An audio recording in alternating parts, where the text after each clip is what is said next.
Hey everybody, it's your old pal Wood Doofus here doing some home improvement stuff. We're going to be replacing these old sink valves because I have a project where I'm replacing the sink and the countertops, and I always like to replace these valves when I get the chance to do this. So this is I'm sitting there and I'm pointing with this wrench, but that's the hot water right there. And as you see, there's two valves on the hot water, one for the sink and one for the dishwasher.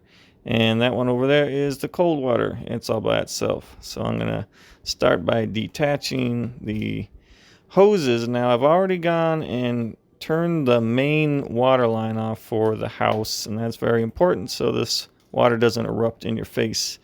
Now there's still some residual water that needs to come out here just because of gravity, but I always like turn on the bathroom sink so that to relieve the pressure too, but there's always going to be a little bit of drippage, so keep a bucket handy for that. And we're going to be replacing these valves with the quarter turn ball stop Sharkbite valves.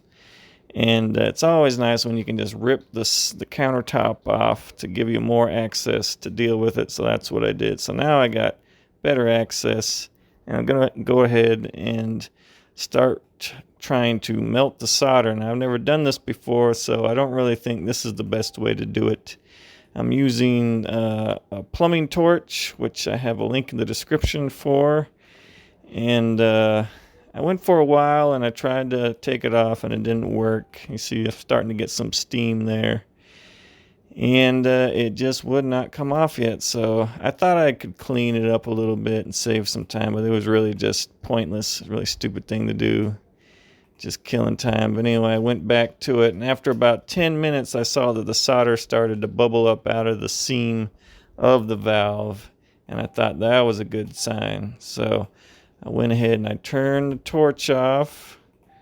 Look at that thing smoking like a steam engine over there. Now I turned the torch off and I started to wiggle it, and it actually came loose. Like I said, it took about 10 minutes. Starting to worry about it, but then it finally happened. The next thing I needed to do was clean it up.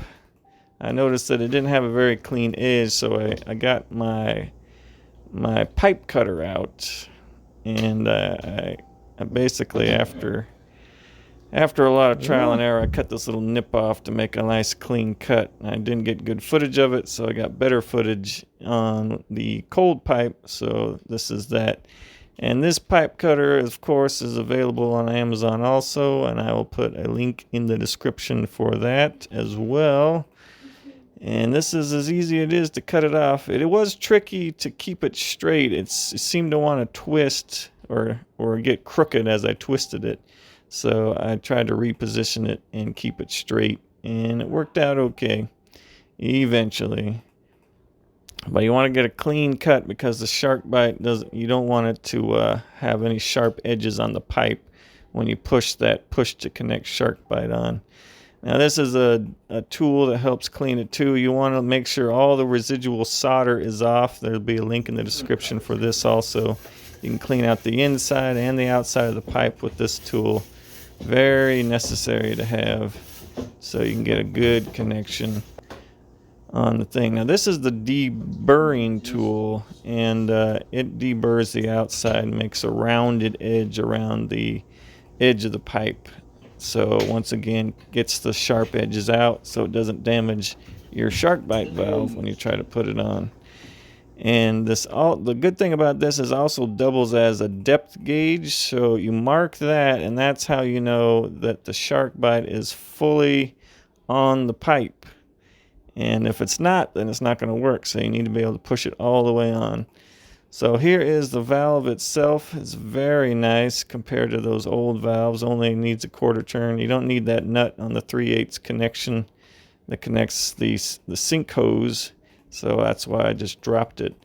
But you got to get a good grip on it, and you got to push it all the way on. Sometimes there is a point where it seems like it pushed on, but you need to keep pushing. And that's why that depth gauge comes in handy, because it makes a mark on the pipe where you know that the valve is all the way on. And there it is, all the way on. I got 3 of them on there. I put this little finishing cap. It's not super necessary, but it makes it look nice. Get that on there, and you are done. And I have a link in the description also to the valve itself. Make sure you check that out and click them for me. It does me a big solid. Thanks for watching, and as always, don't be afraid to be a doofus. Did I record anything?